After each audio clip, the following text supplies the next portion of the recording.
Good morning. My name is Martin Estrada. I'm the United States Attorney based in Los Angeles. We're here today with our law enforcement partners to announce federal criminal charges related to the death of the actor Matthew Perry. Following Mr. Perry's death in October of last year, law enforcement, my office, and our partners represented on this stage began an in-depth, wide-ranging investigation.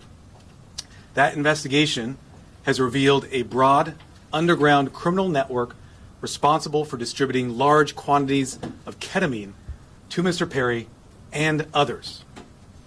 This network included a live-in assistant, various go-betweens, 2 medical doctors, and a major source of drug supply known as, quote, the Ketamine Queen. We charged 5 defendants in this matter. These defendants took advantage of Mr. Perry's addiction issues to enrich themselves. They knew what they were doing was wrong. They knew what they were doing was risking great danger to Mr. Perry, but they did it anyways. In the end, these defendants were more interested in profiting off Mr. Perry than caring for his well-being. I'm going to talk about the indictment, the allegations, and the charges in more detail. On October 28, 2023, Mr. Perry was found deceased in his home. An autopsy was conducted following his death. That autopsy showed that he had died due to the acute effects of ketamine. Ketamine is a controlled substance. It has some legitimate uses, but it is also used illegally. It is used by people seeking to disassociate from reality. It can cause serious health effects, serious health problems, including loss of consciousness, including spikes in blood pressure, and including respiratory issues that can deprive the brain of oxygen. For that reason, it is a drug that must be administered by medical professionals, and the patient must be monitored closely. That did not occur here. This investigation focused on who supplied the ketamine to Mr. Perry. As many of you know, Mr. Perry struggled with addiction in the past. And on many occasions, he sought help for his addiction issues. The investigation revealed that in the fall of 2023, Mr. Perry fell back into addiction, and these defendants took advantage to profit for themselves. The 2 lead defendants in this case are defendants Salvador Plasencia and defendant Jasvin Sanya. First, I'll talk about defendant Plasencia. Defendant Plasencia was a medical doctor. He worked with another medical doctor, defendant Mark Chavez, to obtain ketamine. He then worked with Mr. Perry's live-in assistant, defendant Kenneth Iwamasa, to distribute that ketamine to Mr. Perry. Over 2 months, from September to October 2023, they distributed approximately 20 vials of ketamine to Mr. Perry in exchange for $55,000 in cash.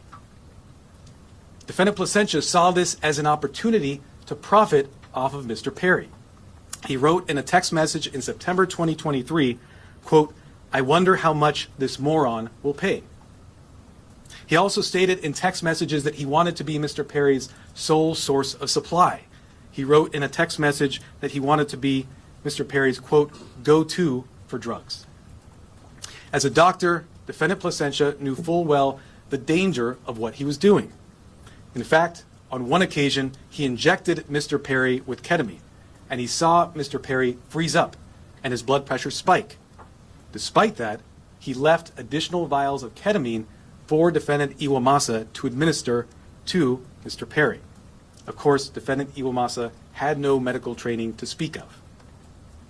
Defendant Plasencia knew what he was doing was harming Mr. Perry. He had spoken to another patient in mid-October 2023, and he told that patient that Mr. Perry was spiraling out of control with his addiction. Nonetheless, defendant Plasencia continued to offer ketamine to Mr. Perry. Likewise, defendant Sanya knew what she was doing was harming defendants and also Mr. Perry. She took advantage of Mr. Perry by selling large amounts of ketamine to Mr. Perry over a 2-week period in October of 2023.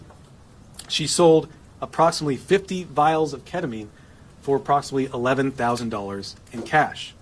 She worked with a broker, defendant Eric Fleming, and also the live-in assistant, defendant Iwamasa, to distribute this ketamine. Sonia and the broker, defendant Fleming, saw this as an opportunity to profit off of Mr. Perry.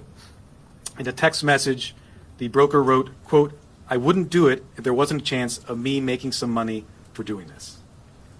Defendant Sonia sold the batch of ketamine that resulted in Mr. Perry's death on October 28th. Officers later searched defendant Sonia's home. During that search, they found what amounted to a drug-selling emporium. They found 80 vials of ketamine, thousands of pills containing methamphetamine, cocaine, bottles of Xanax and other illegally obtained prescription drugs, and drug-selling paraphernalia, including scales and ledgers. As I mentioned, the defendants in this case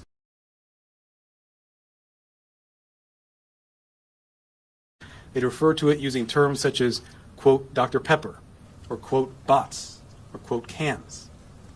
Also, defendants Placentia and Chavez, as medical doctors, knew full well this was not the proper way to administer ketamine, and they even talked about that in their exchanges. And defendant Sonia also knew that she was doing something that caused great risk to Mr. Perry. In fact, during this investigation, we learned that several years before, in 2019, defendant Sonia had sold ketamine to another customer.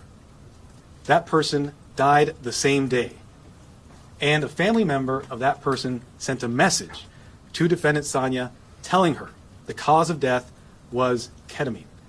Nonetheless, defendant Sonia continued selling drugs, including ketamine, including the ketamine that ultimately killed Mr. Perry. That other victim was a person named Cody McLaury. He died in 2019. As a result of this investigation, we have filed a drug distribution charge related to the death of Mr. McLaury. After Mr. Perry died, these defendants tried to cover up what they had done. On October 28th, after reading news reports of Mr. Perry's death, defendant Sonia wrote a text message to defendant Fleming saying, quote, delete all our messages. Likewise, after Mr. Perry's death, defendant Placentia falsified medical records and notes to try to make it look like what he was doing was legitimate. It was not. We have filed numerous federal charges against the 5 defendants. These charges include conspiracy to distribute ketamine, distribution of ketamine resulting in death, maintaining drug-involved premises for that drug-selling emporium the defendant Sonia had, altering and falsifying records related to a federal investigation for those false medical notes and records that defendant Placentia made, and multiple other drug trafficking counts. Of course, the defendants are presumed innocent until proven guilty. The penalties these defendants face are very significant. With regard to defendant Placentia, the statutory maximum sentence he faces is 120 years in federal prison. And with regard to defendant Sonia, the statutory maximum she faces is life imprisonment. By filing these extensive and serious charges, we are sending a clear message. If you are in the business of selling dangerous drugs, we will hold you accountable for the deaths that you cause. This is nothing new for us. Since 2022, my office has filed over 60 cases against drug dealers who've caused the death of another person. These cases are known as death resulting cases. They're labor-intensive cases, and we work with our law enforcement partners, including ones represented here today, to bring those cases. Our office is a national leader in bringing those cases. They're very important because every victim's life counts. If you are in the drug selling business and you're selling dangerous drugs, you are playing roulette with other people's lives, just like the 5 defendants here did to Mr. Perry. Defendants nowadays are on full notice that the products they sell could result in the death of another person. Therefore, if you're in the drug business, and despite these risks you continue in the drug business, you are pushed by greed to gamble with other people's lives, be advised, we will hold you accountable. I want to thank our partners in this case, the Los Angeles Police Department, the Drug Enforcement Administration, and the U.S. Postal Inspection Service.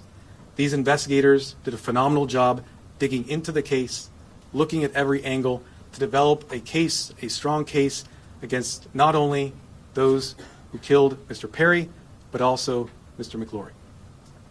I want to note that these cases are important and will continue to collaborate with our law enforcement partners to bring them, to ensure that justice is brought to every victim.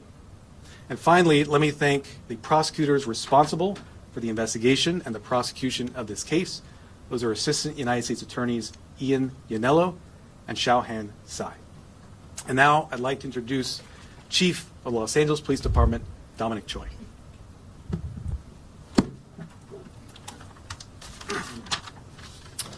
All right. Good morning, and thank you, Martine. You know, while it's tragedy that brings us all here together, I'm happy to stand here knowing that these dangerous individuals are no longer on the streets and they won't be able to harm anyone else.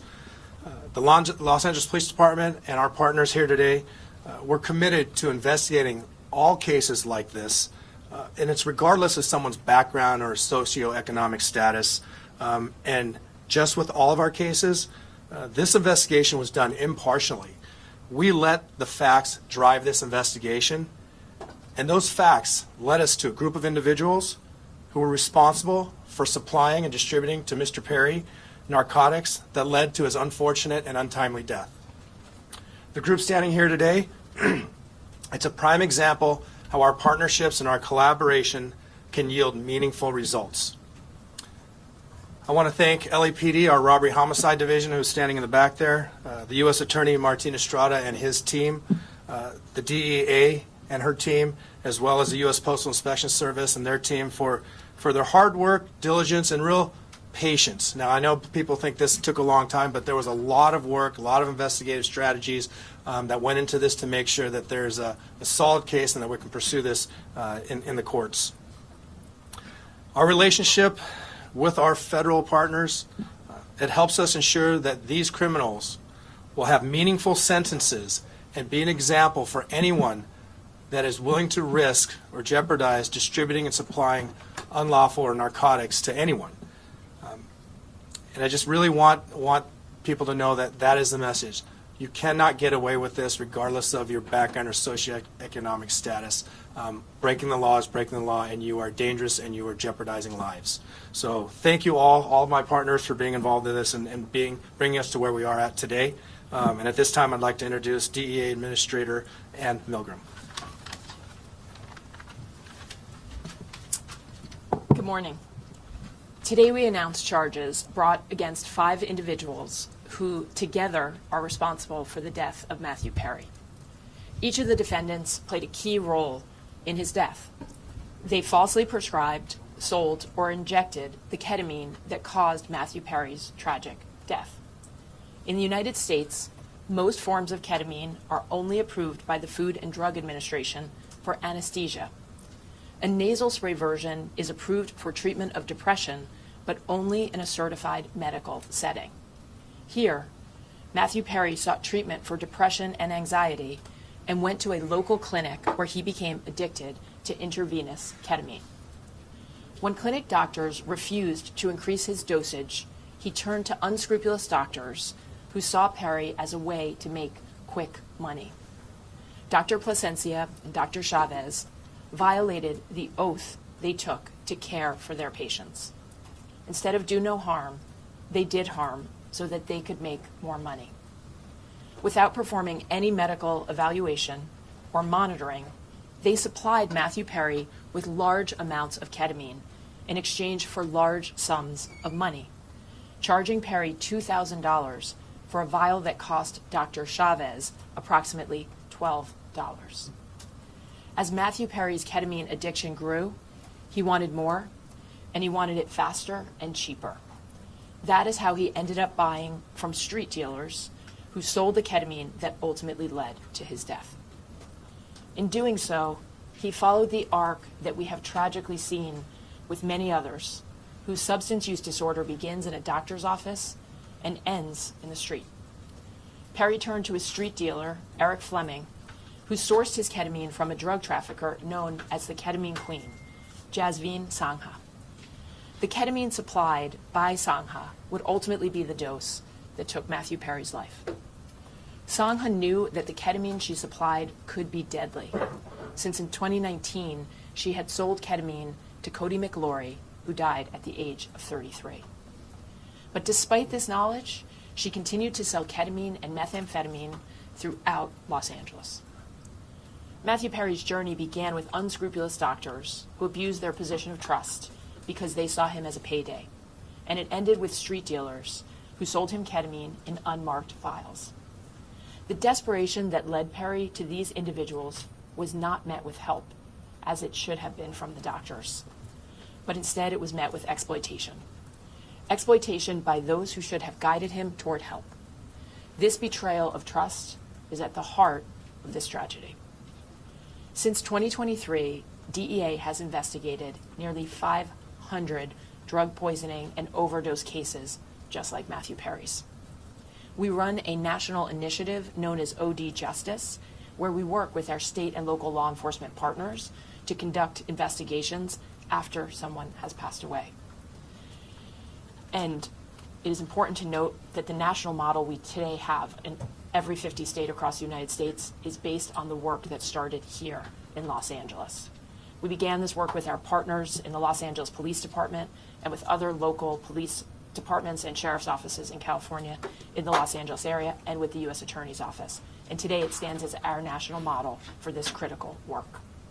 Together, as part of OD Justice, we work to bring justice for the lives that have been lost and to stop others from dying. Regardless of the size or scope of a drug distribution network, the DEA will work nonstop to uncover and disrupt this illegal activity, and in this case, the deadly activity. I want to close by noting that Matthew Perry's death is not just a tragic overdose. After his 2020 book openly discussed his struggles with substance use disorder, Matthew Perry told podcast host Tom Power that he would prefer to be remembered for helping people rather than for his work on Friends as Chandler Bing. And so perhaps what has happened and the tragic details that we are discussing today can help others and save lives. I want to thank the Los Angeles Police Department, the United States Postal Inspection Service, and the United States Attorney's Office in the Central District of California for their tremendous partnership and their outstanding dedication to this case. I also have the privilege of serving every single day with the men and women of the DEA, and today I want to particularly recognize the outstanding work of our Los Angeles Field Division, as well as our diversion investigators who tirelessly worked on this case to bring justice to the victims and the families. Thank you.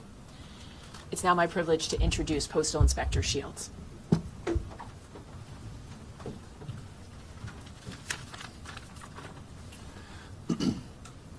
Good morning, and again, welcome. I'd like to thank U.S. Attorney Martin Estrada for his tireless dedication to protecting the residents of the Central District of California and his partnership with the Postal Inspection Service. As the nation's oldest law enforcement agency, the Postal Inspection Service has had a long, proud, and successful history of combating criminals who misuse our nation's postal system and cause harm to our employees and customers. This is our mission. In this case, our agency, in partnership with the Los Angeles Police Department, the Los Angeles Drug Enforcement Administration, and the U.S. Attorney's Office, worked to seize, search, and analyze evidence that has culminated in arrests and a dismantling of the group that is responsible for providing the ketamine and the reported contributed to the death of Matthew Perry. In this case, these individuals knowingly and willfully distributed ketamine to Mr. Perry as he struggled to overcome addiction, which ultimately led to Mr. Perry's tragic demise. Unfortunately, every day in this country, families are grieving for their loved ones lost to drug overdoses. We want these families and the American public to know that the Postal Service will not be an unwitting accomplice to anyone using the U.S. mail to distribute illegal drugs or drug paraphernalia. The Inspection Service continues to work tirelessly to rid the mail of illicit drugs, fight drug trafficking and the associated violence, preserve the integrity of the mail, and most importantly, provide a safe environment to postal employees, customers, and the American public. The Postal Inspection Service is turning the tide against drug dealers. Detecting and stopping their shipments is only the beginning. Tracing illegal drugs back to the source and shutting them down is the ultimate mission. Once again, a tremendous thank you to our partners in federal and state and local law enforcement, as well as the U.S. Attorney's Office, for their continued collaboration and hard work in support of this mission. Thank you. We'll now do brief remarks in Spanish, and then we'll do questions and answers. Where are the Spanish language reporters? Hold up your hands. Okay, great. Hoy anunciamos cargos criminales federales en conexión con la muerte del actor Matthew Perry. Nuestra investigación ha revelado una gran red criminal responsable por el tráfico de ketamina en grandes cantidades. Esta red incluía a un asistente personal para el señor Perry, 2 médicos y una narcotraficante conocida como la reina de la ketamina. Hemos archivado cargos federales contra 5 acusados. Estos acusados vendieron ketamina al actor Matthew Perry y vendieron ketamina en grandes cantidades, 70 viales de ketamina. Estos acusados sabían que lo que hacían era muy peligroso. Hablaban en palabras codificadas. Estos acusados sabían que lo que estaban haciendo causaba un riesgo al señor Perry. Por supuesto, 2 de ellos eran doctores, médicos.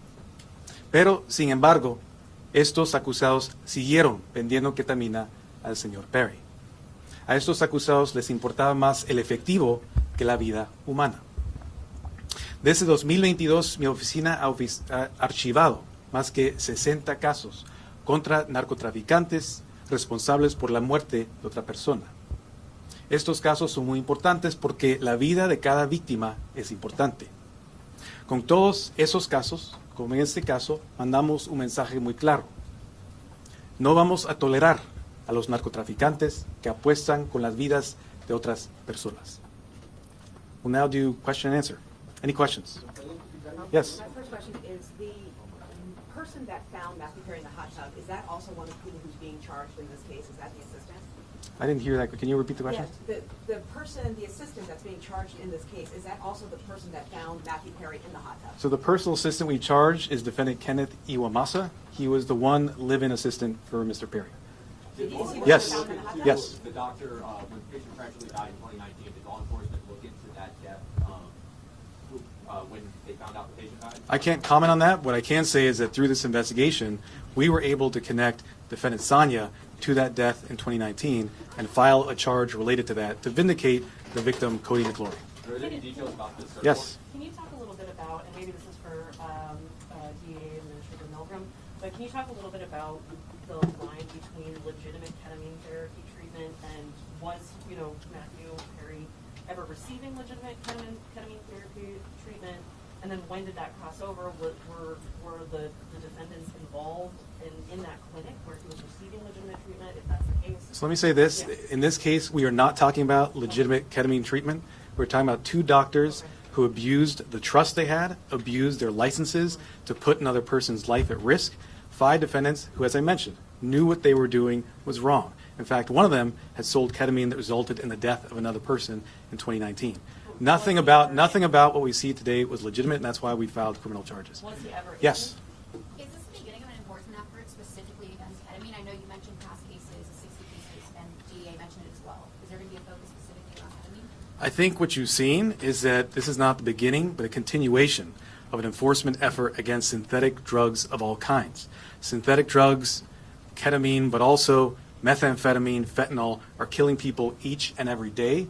We in law enforcement and with the U.S. Attorney's Office are on a campaign to address this and send a message that if you sell drugs, it results in the death of another person, the consequences will be severe. Any details on the Disculpe el search warrant? español. ¿Nos puede decir de los doctores que fueron detenidos?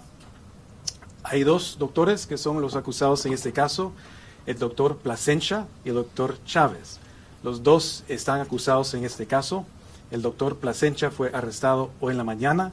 El doctor Chávez ya ha sido preso y también ya ha declarado su culpabilidad. Any details about the search warrant as to when it was executed, besides the drugs, any other items that may have been seized or recovered? So with regard to defendant Sanya, that search warrant was executed earlier this year. During that search, as I mentioned, we found not just 80 vials of ketamine, thousands of pills containing methamphetamine, cocaine, bottles of Xanax and other illegally prescribed drugs, and drug-selling paraphernalia. As I mentioned, it was a drug-selling emporium. You have your hand up in the middle. Yes, Nikki Smith with Entertainment Tonight. Are there any other celebrities involved in this investigation, and if so, who? I've mentioned the defendants in this case. We have 5 defendants. The lead defendants are defendants Josephine Sanya, Salvador Plasencia. We also have defendants Mark Chavez, another medical doctor. We have defendant Kenneth Iwamasa and defendant Eric Fleming.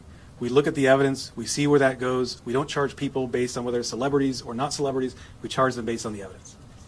I think what my colleague here was getting at before is in the autopsy report that was made public about his death, there were 2 physicians who were listed as being involved in Mr. Perry's treatment prior to his death.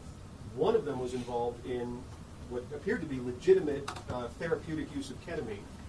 Is there any indication that the people who were doing the off-label recreational use were connected with the legitimate therapy he was getting at any point? And So what I'll tell you is, before we get to your second, what I'll tell you is that in our cases, we go where the evidence leads us. We also respect patient privacy. What I will say is an autopsy was conducted. That autopsy showed Mr. Perry died as a result of the acute effects of ketamine. I won't go into further detail about Mr. Perry's personal history. Okay. Yes. And then Were any of the 5 charged on your radar prior to Perry's overdose? I can't comment on that. What I will say is the investigation is ongoing, but what we're announcing today are serious federal charges against these 5 defendants, supported by an extensive investigation. Sir, can you clarify the relationship? This woman has been patiently had her hand up. Yes. Yes, Chavez was detained. When was he detained and was it related to this case as well? Defendant Chavez is a defendant in this case. Right. We filed this morning a plea agreement for defendant Chavez. So he's already not entered, but we have a filed plea agreement for him. 2 other defendants, defendant Iwamasa, have also signed plea agreements. That plea agreement has been entered. And defendant Fleming has signed a plea agreement. That plea agreement has been entered. As I mentioned, the 2 lead defendants in this case are defendants Plasencia and defendant Sanya, who were arrested this morning. Yes, sir. No. There's the patient man behind you. Yes, Armand. Fiscal, ¿nos puede identificar a los 5 detenidos y nos puede relacionar cómo comenzó la investigación con la reina de la ketamina de 2019? Sí, hay 5 acusados y ya nombré los acusados. Hoy en la mañana 2 fueron arrestados. Fue la acusada Sanya y el acusado Plasencia, que fue un doctor médico. Sir, can Yes. Yeah, there were reports this morning that the investigation could have uncovered other Hollywood celebrities who may have been buying from this same network. Is that accurate? Can you give us any sense of the customers that they were dealing with? So I can't comment on reports that are out there, their accuracy or inaccuracy. What I can tell you are the facts that we developed through our investigation. Those facts are what I've related to you this morning. Yes. You mentioned the queen of ketamine out of North Hollywood. What does that actually mean? How big was the network of people to whom she was selling narcotics and specifically ketamine? What I can say about defendant Sanya, known as the Ketamine Queen, was that she was a major source of supply for ketamine to others, as well as Mr. Perry. I think the fact that we searched her house and found a drug-selling emporium, including 80 vials of ketamine, would strongly suggest she was selling to many other individuals. Can you give a number? Dozens, tens? I cannot, unfortunately, a number, no. Any evidence as far as this is gone? How far Let me, the gentleman there in the back. Extra TV, what has been Matthew's parents or family's reaction to the news coming out today? So I won't comment on specific statements made by victims' families. We value confidentiality. What I will say is that the work of our office is victim-driven. We work with victims, including their families, each and every day, not just on this case, but on all our cases, including the over 60 death-resulting cases I mentioned earlier. We have been in communication, and I will leave it at that. Yes? Hello, sir. Were all the defendants American citizens, and where were they sourcing their drugs? What I can say is that all the defendants, actually I can't comment on citizenship at this time. I can't comment on the sourcing either. I've given you the facts in terms of the drug selling. Yes, sir. With regard to the death of Mr. McClure, the architect, you see that his death was also a ketamine overdose. Did that investigation into his death link the investigation with Perry, or was it only after the death of Perry that you realized the link with Mr. McClure's death? Sure. It was through the investigation in this case, as the investigators did a thorough job, followed every lead, pulled every string to see what had occurred. They learned about the extent of defendant Sanya's criminal conduct and learned about the sale in 2019. And because of that investigation, we have filed a charge related to the death of victim McClure. And that's important because we want to vindicate all victims who suffered these types of tragedies. I'll do 2 more questions. Quick follow-up. Do you have any reason to believe this so-called Queen of Ketamine is linked to any more deaths? Are there any more investigations into any more possible deaths she can be linked to? I think, as I've mentioned, we've linked her to sales of ketamine, which has resulted in at least 2 deaths. We searched her home. We found a drug-selling emporium. I can't comment, I can't speculate on things such as what you're suggesting. I will say, in this case, she is facing very significant federal charges, including a charge that carries a 10-year mandatory minimum sentence. Yes, sir. Were these 5 continuing to sell ketamine or other drugs after Perry's death? I can't comment on that in terms of where they were selling. No, like but in terms of afterwards. Were they what I can say is that we searched the home of one of the defendants following Mr. Perry's death.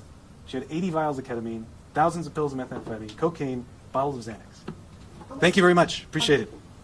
Can you just clarify the relation? Really, did the doctors work with the street dealers specifically, or was that a separate sale of ketamine, or were they connected to So it's the last question, because you've been so patient. We charge a conspiracy here. The conspiracy is against all 5 defendants for selling ketamine to Mr. Perry. Thank you so much. All right, thank you, ladies and gentlemen. 5 arrested in connection with Matthew Perry's fatal overdose. Federal prosecutors have charged 5 individuals in connection with the fatal overdose of actor Matthew Perry, who died in October 2023. The charges, revealed in a press conference on Thursday, involve 2 physicians, Perry's personal assistant, and a well-known drug dealer referred to as the Ketamine Queen. Authorities allege that these defendants were part of a covert network that exploited Perry's addiction struggles by supplying him with ketamine, a potent anesthetic. Investigations have uncovered that this group profited from Perry's addiction, ultimately leading to his tragic death. The individuals charged include Dr. Salvador Plasencia and Dr. Mark Chavez, who are accused of illegally providing ketamine to Perry. Dr. Plasencia, from Santa Monica, California, faces charges of conspiracy to distribute ketamine, while Dr. Chavez, from San Diego, has agreed to a guilty plea on related charges. Perry's personal assistant, Kenneth Awamasa, is charged with conspiracy to distribute ketamine causing death, having administered multiple doses to Perry despite lacking medical credentials. Jasmine Sunga, known as the Ketamine Queen, has also been charged. Operating out of North Hollywood, Sunga is accused of supplying large quantities of ketamine to the network. Eric Fleming, another defendant, is charged with distributing the ketamine that contributed to Perry's death.